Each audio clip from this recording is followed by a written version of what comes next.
আল্লাহ সামনে দাঁড়ানো কি ভয়?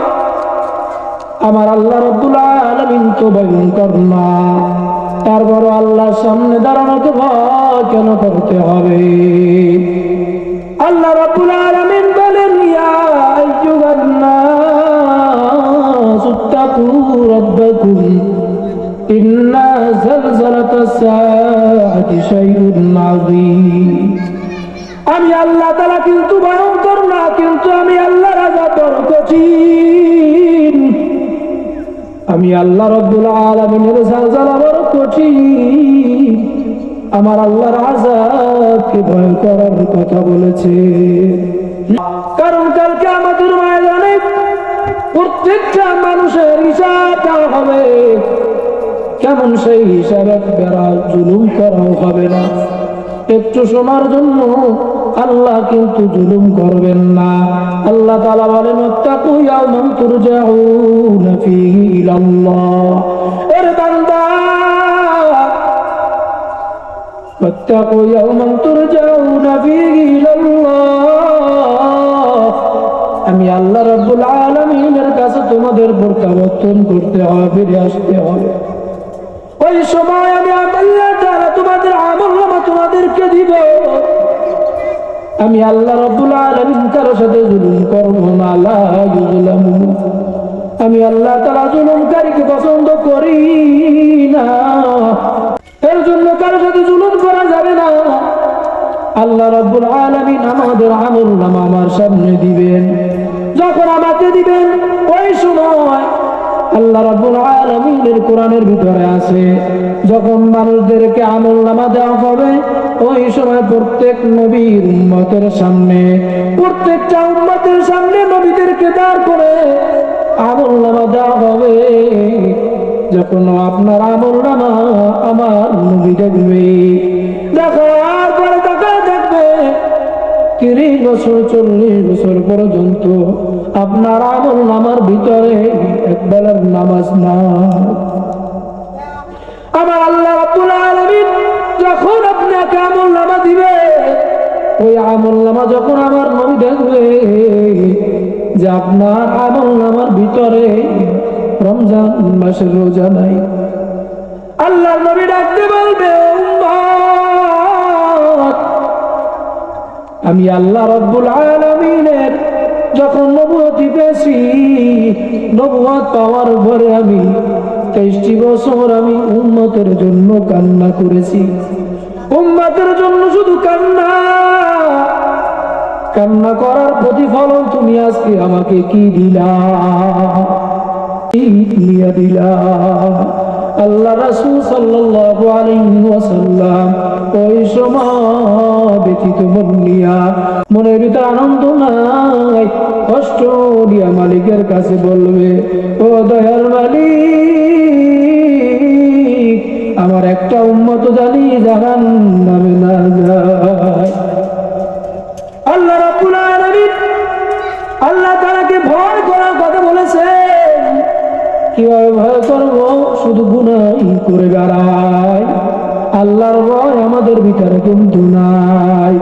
আল্লাহর ভয় যদি আমাদের ভিতরে থাকতো, তাহলে দেখতে পারতেন মসজিদ আযান হওয়ার সাথে সাথে সকলে নামাজ পড়ার জন্য চলে যাইত। আমরা যে ঈমান আনছি, খারাপ কাজ করতেছি, খারাপ কাজ করার পরে আমরা বলি আমাদের ভিতরে ঈমান আছে না। যে ব্যক্তির ভিতরে ঈমান থাকবে, ওই ব্যক্তিটা কখনো খারাপ কাজ করতে পারে না। আল্লাহর ভয় যে ব্যক্তির ভিতরে আছে, ওই ব্যক্তিটা কখনো খারাপ কাজ করতে পারে না। আর যে ব্যক্তি খারাপ কাজ করবে, তারপরে যদি বলে যে আমার ভিতরে ঈমান আছে, আল্লাহর ভয় আছে, এটা মিথ্যা কথা, এটা কিন্তু সত্যি কথা না।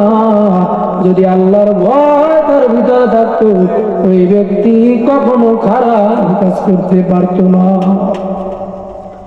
দেখেন সাহাবায়ে কেরামের ভিতরে আল্লাহ তাআলার ভয়,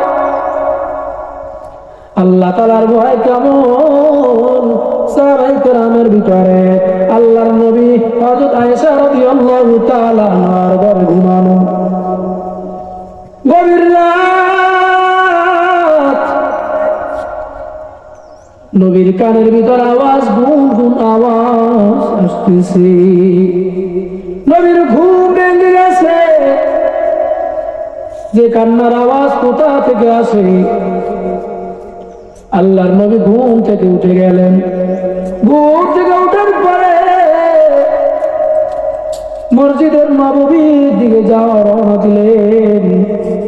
মসজিদের নববীর কাছে যখন যান, তাকায় দেখে আবু বকর সিদ্দিক কান্না করে। পয়গম্বর ডাকতে বলল, আবু বকর, তুমি কেন কান্না করো? তুমি তো 1 নম্বর সাহাবী, জান্নাতের টিকিট পাইছো, কেন তুমি কান্না করো? রাতের বেলা সকলে ঘুমায়, আর তুমি তোমার ঘুমকে কান্নার ভিতরে কাটায় দাও, কারণটা কি? আবু বকর ডাক দিয়ে বলল, পয়গম্বর,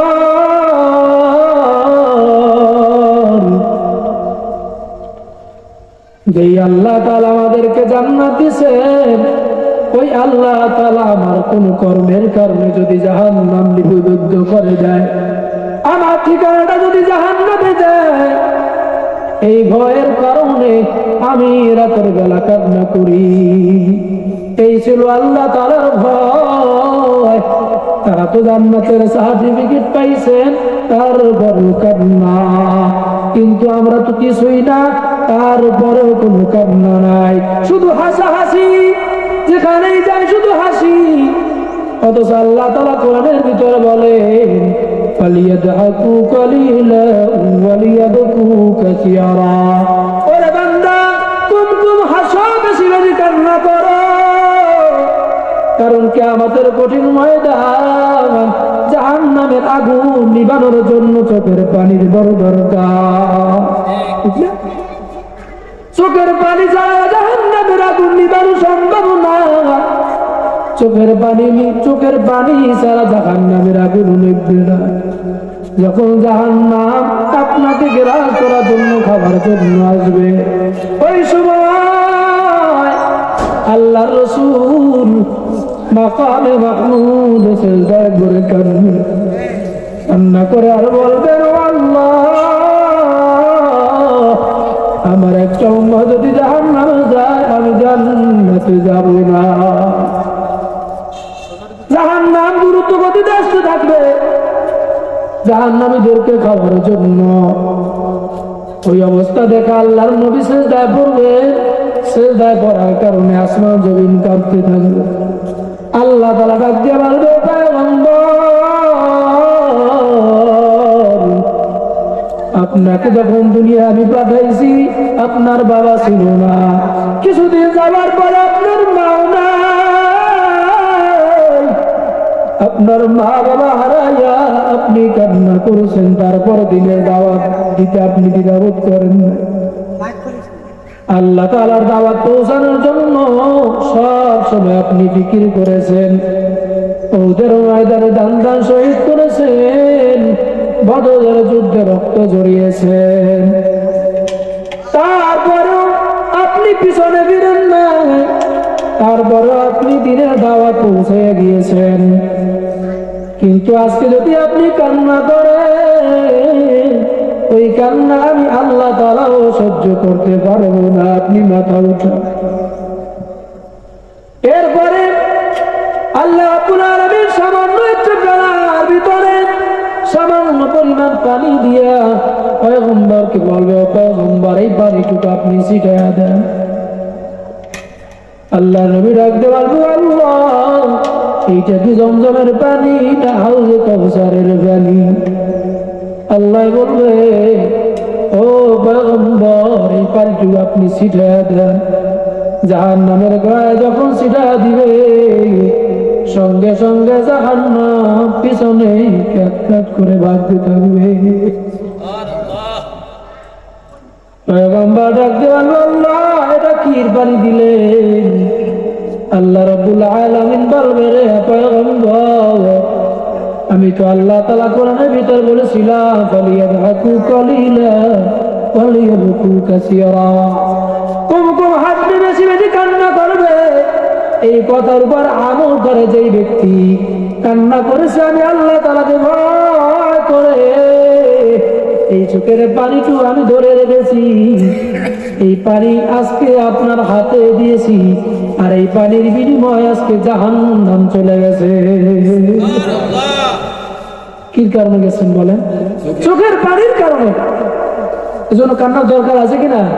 অনেক মানুষ আছে কিন্তু বলে যে কান্নার দরকার নাই, জাহান্নাম তো, কিছু মানুষ আছে আমি তো জাহান্নামে যাবই, জাহান্নাম কি সহজ, আমার ইমান তো মজবুত আছে, নামাজ না পড়লেও তো সমস্যা নাই। আরে বাবা, একটু চিন্তা করে দেখেন, জাহান্নাম এটা কিন্তু শ্বশুর বাড়ি না, এটা কিন্তু মামার বাড়িও না। একটা সারে দংশন করবে, 70 মাস মাটির ভিতরে ঢুকে যাবে, এইভাবে কিয়ামত পর্যন্ত কবরের ভিতরে আযাব দিতে থাকবে। এই হলো শাস্তি, প্রথম কাজ।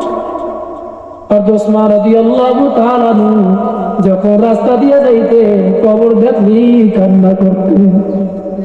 ওসমান রাদিয়াল্লাহু তাআলা কান্না করতেন। পয়গম্বর একদিন ডাক দিয়ে বলে, ওসমান তুমি কেন কান্না করো? কবর দেখলি তোমার চোখের ভিতরে পানি, তুমি কেন কান্না করো? খলিফাতুল মুসলিমিন ডাক দিয়ে বলে, পয়গম্বর আমি কবর দেখি কান্না করি কারণ দুনিয়া থেকে যখন মানুষ বিদায় নিবে, তার প্রথম ঘাঁটি হলো কবর। আর এই কবরের ভিতরে যার আযাব হবে না, যে এই কবরের ঘাঁটি বাড়াইয়া যাইতে পারবে, তার সকল ঘাঁটি গুলো আসাদের সহিত পার করবে।